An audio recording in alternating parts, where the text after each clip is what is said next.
So, Oliver, you've got the paper over there. What are you looking at? It's an article that I did with my colleague Jeff Gray at Queen's Park, and it's an article looking at why it's so difficult to build transit projects in Canada, why there are so many delays, why the price keeps going up. Oliver Moore is a journalist with the Globe and Mail who's covered transit issues for many years. You've got in Ottawa the Confederation line, which is such a scandal that it actually prompted a judicial inquiry. You've got Toronto, you've got the Eglington Crosstown LRT. The price is going up. We have no idea when it's going to open. The Finch LRT in Toronto, same sort of thing. In Peel region west of Toronto, they have a project. Its scope is shrunk. Its price has gone up. Calgary, you've got the Green Line, also an LRT. It's been on and off of life support. And then in BC, the Surrey-Langley SkyTrain has been delayed, and its price has as well gone up. Oliver's on the show today to explain why Canada just can't seem to build big public transit in a quick, cost-effective way, and who loses out when we don't. I'm Menaka Raman-Wilms, and this is The Decibel from the Globe and Mail. Oliver, welcome back to the show. Thanks. It's great to be here.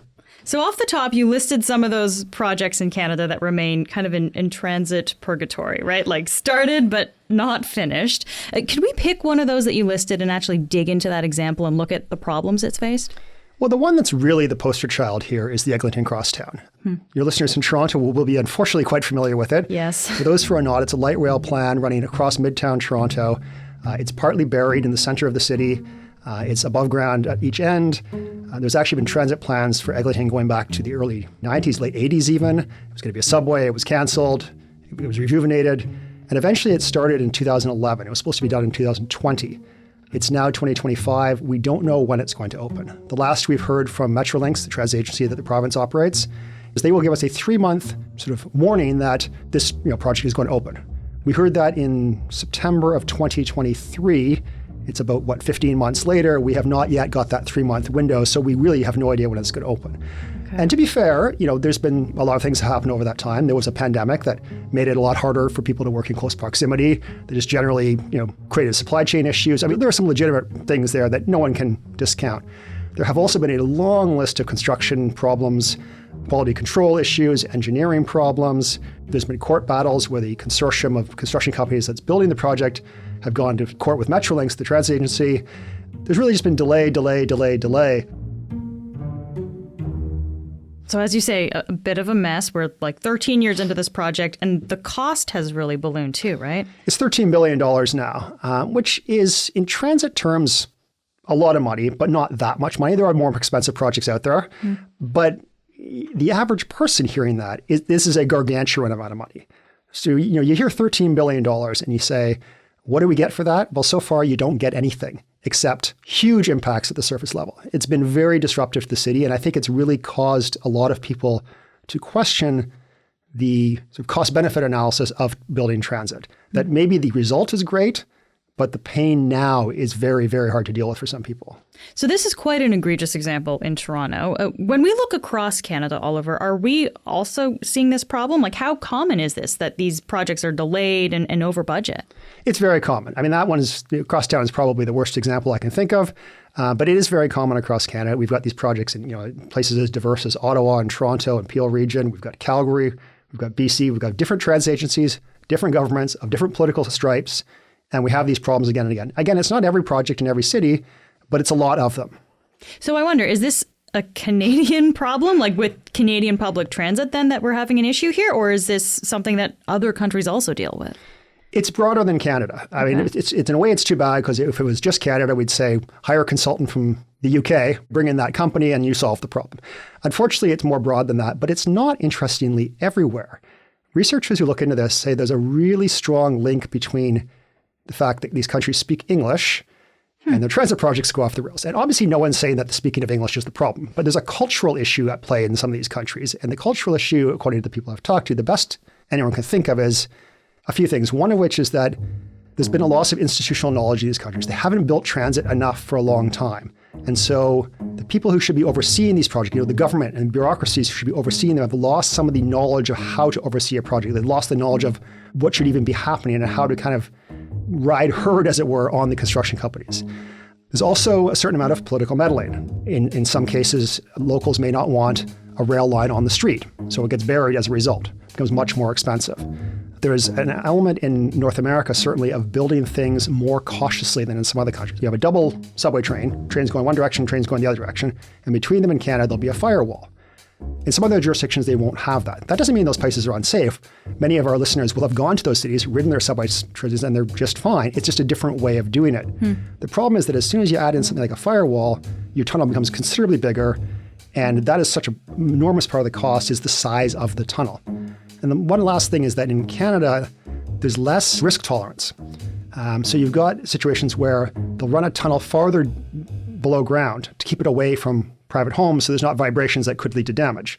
In Toronto, they're expropriating a bunch of homes on Pape Avenue out of the chance that there could be damage. This is for the Ontario line. This is for the Ontario line, exactly. And these are not, with all due respect to the homeowners, these are not historic homes, not particularly distinguished homes.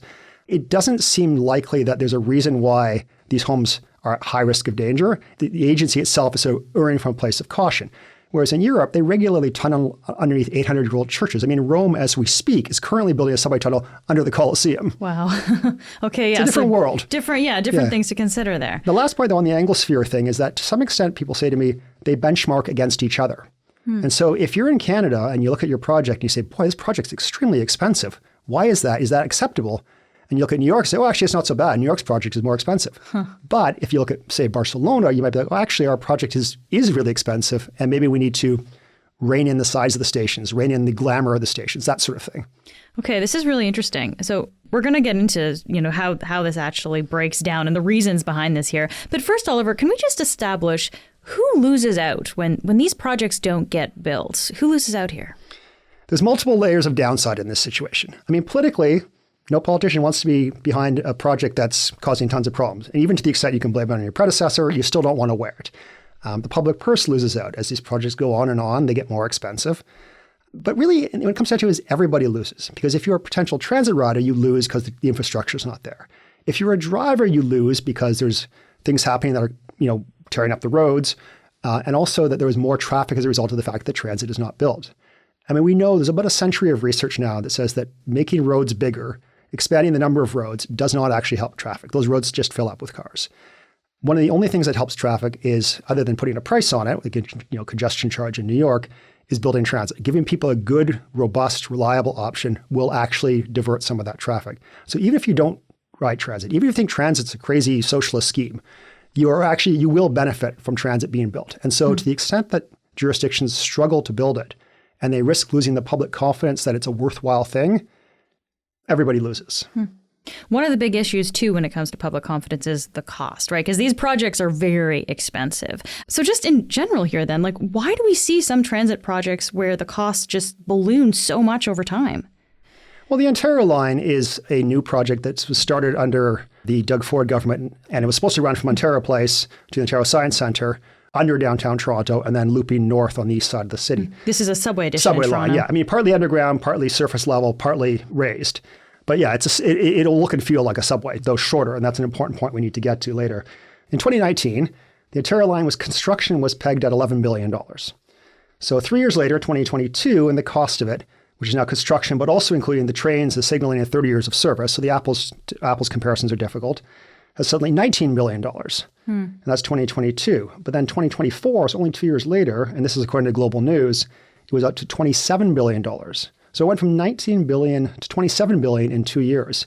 And that is, setting aside the number of zeros in the word billion, which is an extraordinarily long number, percentage-wise, that's just a huge increase for it to go up 50% in 2 years. So how does that happen? I mean, I don't want to get into the nitty-gritty of the Ontario line, but in general, Oliver, how does that happen? Projects sometimes have scope creep. There are certainly situations where, a city might be doing a light rail line on the surface, which should be a very cheap thing to build. But then maybe they say, well, we're ripping up the road to do that. Maybe this is a great time to replace, the utilities. And, once we're digging into the road, maybe we should replace the sewer mains as well. So you get a lot of other things that are legitimate, useful things for the city to build. They get lumped in with the transit project, even if they're not necessarily part of the transit project. Other things are simply that it gets more expensive. As time goes on, you've got a lot of consultants who are making six-figure salaries. You've got equipment that's being leased. The longer it goes on, the price is going to go up for sure. So it's interesting. So there's an actual part where the price is increasing potentially, but then there's kind of this other consideration that like these other things get lumped into the cost, and that actually might be part of the reason why that cost goes up. It certainly could be. And there's also the fact that early estimates are politically advantageous estimates. And so there's always the risk that these projects are lowballed in their initial cost, and then reality catches up with them, and then the price rises as a result. It's not necessarily that something went wrong with the project in that case. It's that the project was not legitimately priced in the first place. Okay. I guess I'm wondering, Oliver, like, wouldn't we get better at this over time? Why does this keep happening that we get stuck in these situations with building public transit? Like, are there underlying factors here that are behind things like these high prices? Well, one of them is that there's a great reliance on soft costs. Like I talk to people inside transit building, and they say, in many cases, there's great layers of bureaucracy. It takes forever for decisions to happen because the transit agency has huge teams of people. The construction company has huge teams of people. Politicians may also be demanding changes that can be very expensive. I mean, I spoke with someone and he said that you've got problems with politicians who are sticking their nose in and making requests for design changes, and they might be reacting to the concerns of their constituents. But they don't know the knock-on effects of those decisions. Some of them might be obvious. They say, we don't want this train line on the road, we're going to bear it. Huge cost increase. But then you've got homeowners who say, well, we don't want an exhaust vent near our house. So there's a sort of series of design changes that have to happen to move the exhaust vent away from their house. And that must take time and money, I'd imagine. Yeah. And then you've got sort of the cost of running the train really low, so there's a lot of vibrations for the houses above. And some of them are simply design choices. And if you ride the subway in Toronto, it's a long train. One of the big differences on two of the successful projects recently in Canada is they're much smaller trains. They're automated and smaller. They can run twice as often, and you have the same capacity. Sounds like whatever, 6 of one, half a dozen of the other, except that because they're shorter trains, you have much smaller stations. You have much smaller stations, they're much cheaper. I think almost everyone who works in the transit sphere would say there's an institutional reluctance to change at many transit agencies. We'll be right back.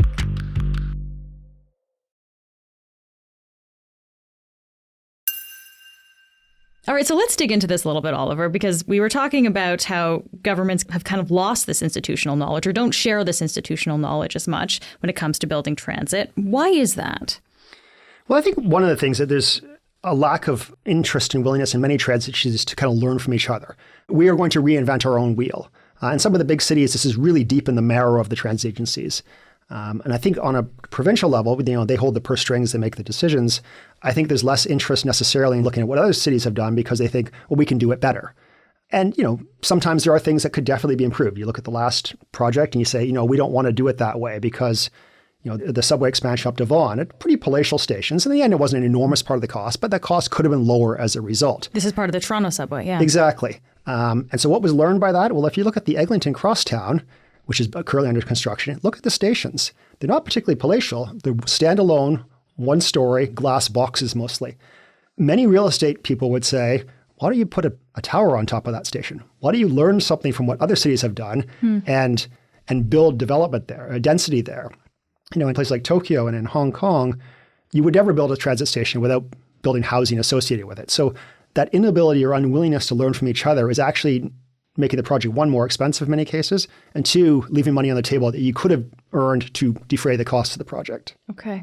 And I think it's interesting, too, to understand who's responsible for these projects. So we've talked a lot about government involvement, but it's not just government usually that's involved in building these projects, right? Oliver, so how does this work?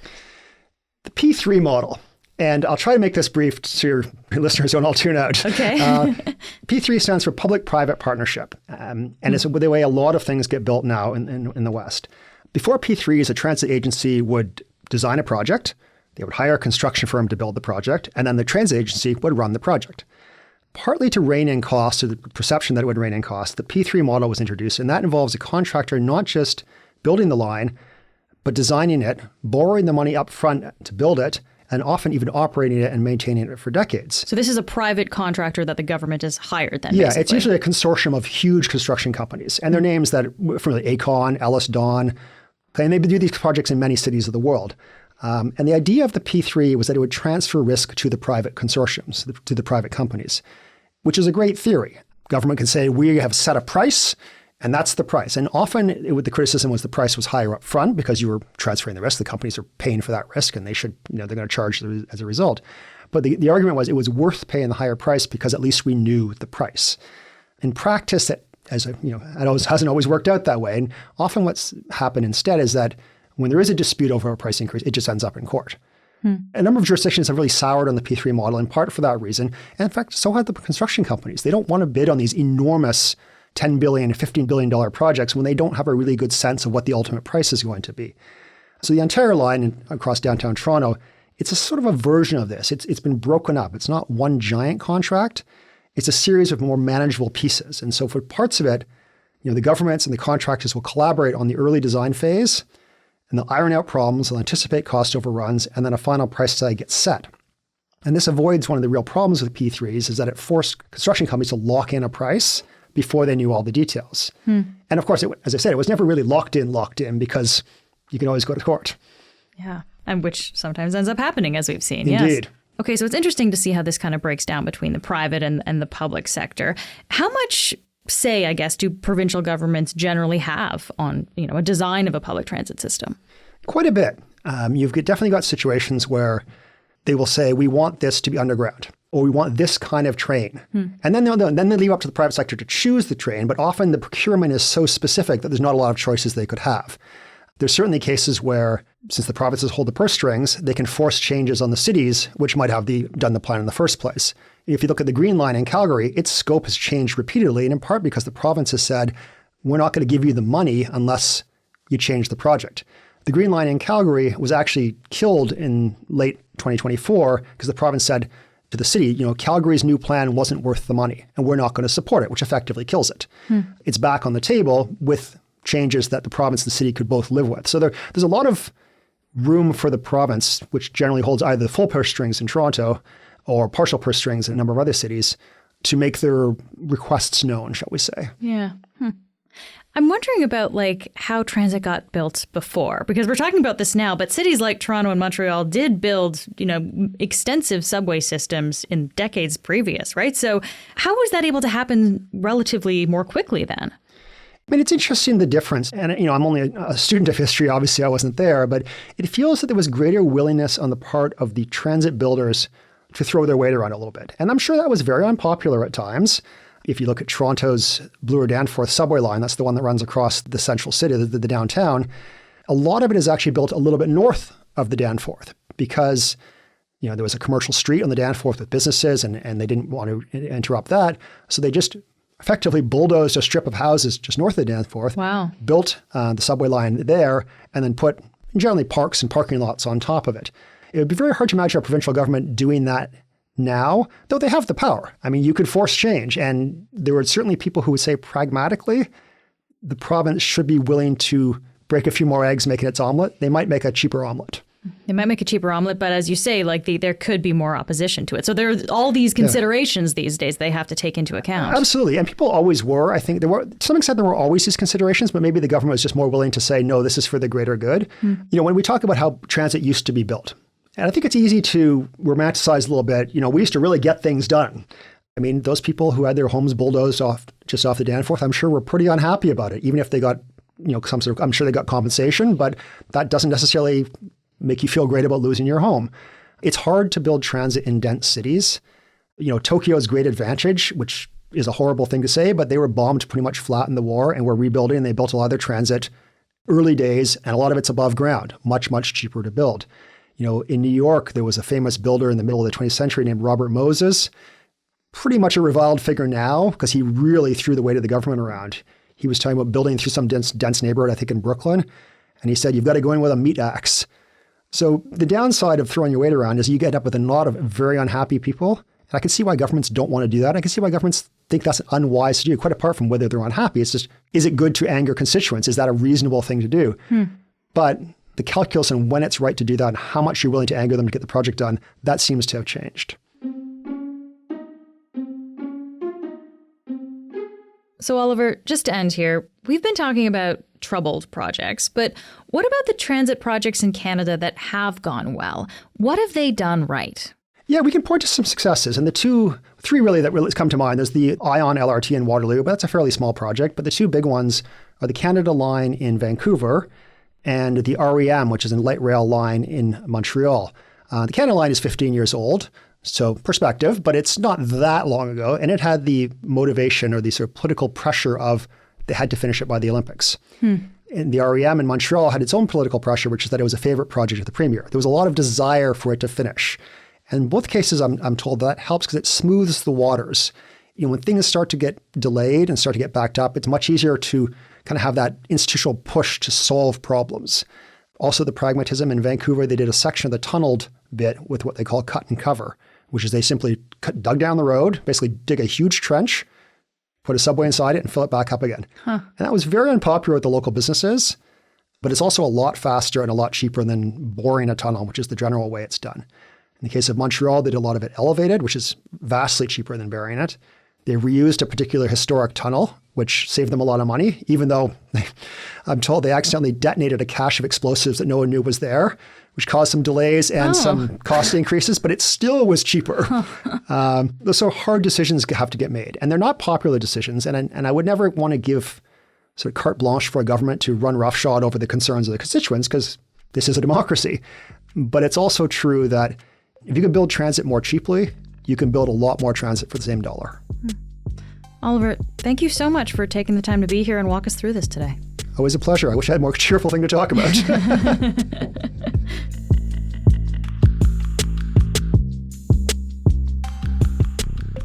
That's it for today. I'm Menaka Raman-Wilms. Our producers are Madeline White, Michal Stein, and Ali Graham. David Crosby edits the show. Adrian Chung is our senior producer, and Matt Frainer is our managing editor. You can subscribe to the Globe and Mail at globeandmail.com/subscribe. Thanks so much for listening.